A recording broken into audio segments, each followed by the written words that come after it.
بسم اللہ الرحمن الرحیم۔ میں ہوں مدثر خان اور آپ دیکھ رہے ہیں مدثر خان ویو۔ تو ناظرین، پاکستان ہی کیوں پوری دنیا کے اندر ہاٹ ڈیبیٹ بنا رہتا ہے، اس کی کچھ وجوہات میں آپ کو یہاں پہ بیان کروں گا، اور اس کے ساتھ ساتھ ہم پاکستان میں ہونے والے مہنگائی مارچ کے بارے میں بھی بتاؤں گا، اور اس کے علاوہ جو زرداری صاحب ہیں جو مسٹر 10% کے نام سے مشہور ہیں، وہ 10 سے آخر 10% سے 110% کیسے بن گئے، کیسے مشہور ہو رہے ہیں۔ آج کا یہی ٹاپک ہے، ان ٹاپکس کے اوپر ہم بات کریں گے۔ تو سب سے پہلے میں آپ کو پاکستان کے بارے میں بتاتا چلوں، کچھ حقائق آپ کے سامنے رکھوں گا کہ پاکستان ہی ہاٹ ڈیبیٹ کیوں پوری دنیا کے اندر بنا رہتا ہے۔ یہ ملک چھوٹا سا ملک ہے، بڑی بڑی مچھلیاں اس دنیا کے اندر موجود ہیں، جیسے امریکہ ہے، یورپ ہے، برطانیہ ہے، فرانس ہے، جرمنی ہے، لیکن آخر پاکستان کی ہی اتنی اہمیت کیوں ہے کہ وہ ہر جگہ پہ ہاٹ ڈیبیٹ بنا رہتا ہے۔ پاکستان کے ہاٹ ڈیبیٹ بننے کی کچھ وجوہات ہیں، جن میں سے پہلی وجہ یہ ہے کہ یہ ایک مسلمان ملک ہے، جو کہ کلمے کے نام پہ بنا تھا، اور کٹر مسلمان ملک ہونے کی وجہ سے یہ ہاٹ ڈیبیٹ کا حصہ رہتا ہے۔ دوسری چیز جو اس کو ہاٹ ڈیبیٹ بننے میں اہم کردار ادا کرتی ہے، وہ ہے اس کا اٹامک پاور ہونا۔ آپ کو پتہ ہے کہ دنیا میں 4-5 اٹامک پاورز ہیں، جن میں پاکستان ایک ہے۔ اچھا، ایک مسلمان ملک ہونا، دوسرا اٹامک پاور ہونا، یہ دشمنوں کے اور طاغوتی طاقتوں کے دلوں کے اندر کھٹکتا رہتا ہے۔ اگر میں بات کروں کہ قائد اعظم کے جانے کے بعد، تو اس یہ قوم نہیں رہی، بلکہ یہ ایک ہجوم بن گئی، کیونکہ ایک باپ ہوتا ہے جو کہ ایک گھر کو جوڑ کے رکھتا ہے۔ قائد اعظم کے جانے کے بعد اس ملک کے اندر کوئی باپ بنا ہی نہیں، بلکہ جس طرح ایک باپ پورے گھر کو جوڑ کے رکھتا ہے، تو اس قوم کا کوئی باپ نہیں بنا، بلکہ یہ چند چور خاندان ہی تھے جنہوں نے اس ملک کو جونک کی طرح چمٹ گئے اور چاٹنے لگے اور خون چوسنے لگے اس ملک کا۔ تو یہ وہی خاندان تھے جنہوں نے انگریزوں سے جائیدادیں لی، انگریزوں سے تعریفی اسناد لیں۔ وہ کس وجہ سے لیں؟ وہ اس لیے، آخر انگریز ان کے اوپر اتنی مہربانیاں کیوں کرتا تھا؟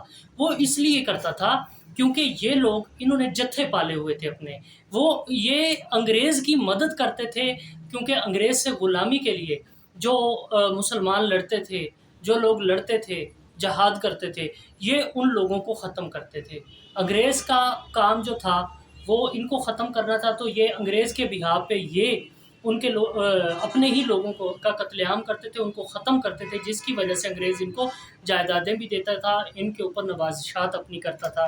تو اس طریقے سے یہ ان لوگوں نے پہلے بھی یہ لوگ غدار تھے، اس طریقے سے اس قوم کے غدار تھے، تو یہ لوگ آج 70 سال گزرنے کے بعد بھی یہ لوگ اسی طرح سے غداری کرتے ہیں۔ اس ملک کا کوئی بھی ادارہ اس ملک کے فائدے کے لیے کام نہیں کر رہا، بلکہ اس قوم کا نقصان کر رہا ہے۔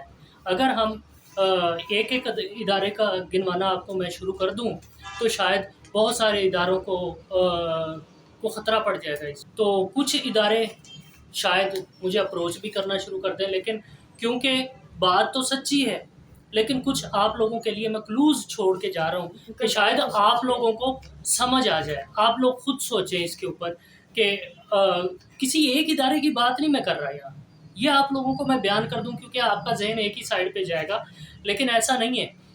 وہ ایک ہی ادارہ اگر بچا ہوا ہے اس وقت، کچھ ٹھیک ہے معاملات اس کے ہیں، لیکن کیا آپ اس چیز کو سمجھتے ہیں کہ کیا آج تک اس ملک کے اوپر چوروں کی ہی گورنمنٹ آتی رہی ہے؟ آپ کا دل کہے گا کہ ہاں، اگر ہاں تو آرمی کا اور اسٹیبلشمنٹ کا اس ملک کی سیاست کے اندر، کیونکہ آپ لوگ پڑھتے نہیں ہیں، آپ لوگ سوچتے نہیں ہیں، آپ کسی بھی ملک کے بارے میں دیکھیں، کسی بھی ملک کے بارے میں جانیں، تو ان کی اسٹیبلشمنٹ کا ان کی فیصلہ سازی میں ایک اہم کردار ہوتا ہے۔ جیسے امریکہ کوئی بھی ایسا فیصلہ نہیں کر سکتا کہ جو واشنگٹن کی مرضی کے مخالف ہو، کیونکہ ایجنسیز کو سارا پتہ ہوتا ہے کیسے کام کرنا ہے، کیسے معاملات ہیں ملک کے چل رہے ہیں، کہاں پہ گڑبڑ ہے، کہاں پہ گڑبڑ ہو سکتی ہے، کیا معاملات چل رہے ہیں. تو ان تمام معاملات میں اسٹیبلشمنٹ کا انپٹ ہونا ضروری ہے. اور اگر آپ سمجھتے ہیں کہ اس ملک کے اندر ہمیشہ چوروں کی حکومت آتی رہی ہے، ہر بندہ یہ جانتا ہے، ہر بندہ یہ سوچتا ہے، تو میرا خیال ہے اسٹیبلشمنٹ کا کردار ایک اہم کردار ہے اور اسے ہونا چاہیے، کسی حد تک ہونا چاہیے تھا. اب بات یہاں پہ کر لیتے ہیں کہ ایک پورے ادارے کو آپ ایک فرد واحد کی وجہ سے پورے ادارے کو بدنام کریں تو یہ آپ کی طرف سے زیادتی ہوتی ہے. میں یہ سمجھتا ہوں کہ چند افراد جو ہوتے ہیں جو کہ کچھ حدود ہوتی ہیں، ان حدود سے باہر نکل کے اگر کام کرنے کی کوشش کرتے ہیں تو بے شک وہ پاکستان کے فائدے کے لیے ہو. سم ٹائمز کان اس طریقے سے بھی پکڑا جا سکتا ہے، سم ٹائم اس طرح گھما کے بھی پکڑا جاتا ہے، لیکن مقصد کیا ہوتا ہے کہ کان کو پکڑنا ہے. تو ملک کی بہتری کے لیے کچھ ایسے فیصلے ہوتے ہیں کہ جو آؤٹ آف دا باکس جا کے سوچنے پڑتے ہیں. تو اس کی وجہ بھی یہی سیاستدان ہے، یہ چور سیاستدان رہے ہیں آج تک کہ اسٹیبلشمنٹ نے بہت ساری حدود جو تھیں ان کو کراس کیا. کیونکہ اگر آپ اپنی ڈومین میں ایک اچھا کام کر رہے ہیں تو میرا نہیں خیال کہ ان کو کوئی مسئلہ ہوتا. اچھا، اس کے بعد جو مسائل آتے ہیں اس میں اب یہاں پہ سوچنے کی بات یہ ہے کہ جو طاغوتی طاقتیں ہیں جو کہ غیر اسلامی طاقتیں ہیں اور وہ اسلام کے اوپر ہر وقت چڑھ دوڑنے کے لیے تیار رہتی ہیں، تو ان اسلام مخالف طاقتوں کا ہمیشہ سے اسلام کو مٹانے کا ایجنڈا رہا ہے. چاہے کبھی عراق، کبھی افغانستان، کبھی شام اور کبھی سلطنت عثمانیہ. تو آج کل کے اس دور کے اندر ان کا ہدف پاکستان بنا ہوا ہے. اگر کسی ملک کی سیکیورٹی کی بات کی جائے تو نہ صرف ایک اچھی فوج، اچھے ہتھیار، بلکہ اس کے ساتھ ساتھ اچھی معیشت کا ہونا بھی، کیونکہ ایک اچھی معیشت جب بیک پہ کھڑی ہوتی ہے تو جنگیں بھی جیتی جا سکتی ہیں. جنگیں، آپ کو پتہ ہے کہ فوج کی موبلائزیشن، گاڑیوں کی، اسلحے کی موبلائزیشن کے لیے آپ کو خطیر رقم چاہیے ہوتی ہے. تو ان تمام معاملات کو حل کرنے کے لیے آپ کی معیشت کا بہتر ہونا ضروری ہے. تو یہاں پہ بھی مختلف طریقے طاغوتی طاقتوں نے آزمائے کہ اسلام کو، خاص طور پہ پاکستان کو ٹارگٹ کرنے کے لیے، کہ کس طریقے سے پاکستان کو، ایک تو یہ اٹامک پاور، واحد اٹامک پاور ہے، اسلامی ملک ہے، تو یہ جس سائڈ پہ کھڑا ہوتا ہے تو زیادہ تر اسلامی ممالک کا رجحان اسی سائڈ پہ ہوتا ہے، کیونکہ ان کو اس ملک سے کم از کم یہ خطرہ نہیں ہوتا کہ یہ ہمارے دین کے اوپر، ہمارے مذہب کے اوپر، ہمارے رہن سہن کے اوپر، ہمارے معاشرے کے اوپر حملہ آور ہوگا.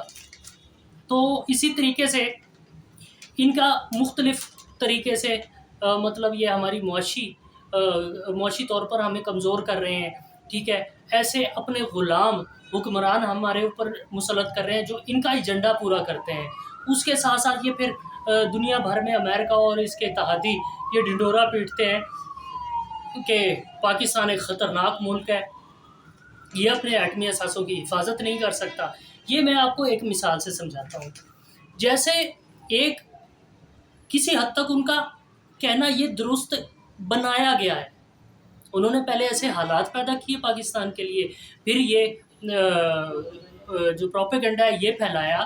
یہ کسی حد تک لوگوں کی سمجھ میں آ چکا ہے کہ پاکستان ایک خطرناک ریاست ہے. کیوں؟ اس کی وجہ میں آپ کو سمجھاتا ہوں. وجہ اس کی یہ ہے کہ فرض کرو کہ آپ کے کسی دوست نے، وہ جو بہت کمزور ہے، ٹھیک ہے، اس نے ایک پسٹل لے لی ہے.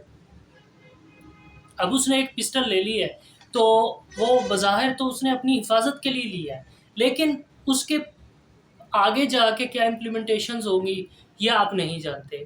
خدا نہ خواستہ اس کے اوپر ایک امیر بندہ، طاقتور آدمی اس کے اوپر حملہ کرتا ہے یا اس سے خطرہ ہوتا ہے، تو وہ کیا کرے گا؟ وہ سب سے پہلے کیونکہ اسے پتہ ہے کہ میں اگر کہ میں کمزور ہوں، میں اس کے قابو آ گیا تو یہ مجھے نہیں چھوڑے گا. تو وہ کیا کرے گا کہ سب سے پہلے جو اس کا آخری آپشن ہونا چاہیے، آخری ہتھیار ہونا چاہیے آزمانے کا، وہ اس کو پہلے آزمائے گا تاکہ وہ طاقتور آدمی ڈر کے یہاں سے بھاگ جائے. اس میں اس کے لیے زیادہ نقصانات بھی اٹھانے پڑ سکتے ہیں، اس کو جان کا بھی خطرہ ہو سکتا ہے، اور سم ٹائم وہ اتنا معاشی طور پہ کمزور ہے تو وہ کسی کے سر کے اوپر وہ پسٹل رکھ کے اس سے پیسہ چھین بھی سکتا ہے. تو یہ اسی طریقے سے پروپیگنڈا پاکستان کے خلاف کیا گیا کہ پاکستان ایک کمزور ملک ہے، ٹھیک ہے، وہ دنیا کے لیے اس طرح خطرہ ہے کہ وہ جو اس کا پہلا آپشن ہونا چاہیے وہ آخری آپشن کے طور پہ استعمال کر لے گا، وہ جو آخری آپشن ہونا چاہیے وہ پہلے آپشن کے طور پہ استعمال کر لے گا۔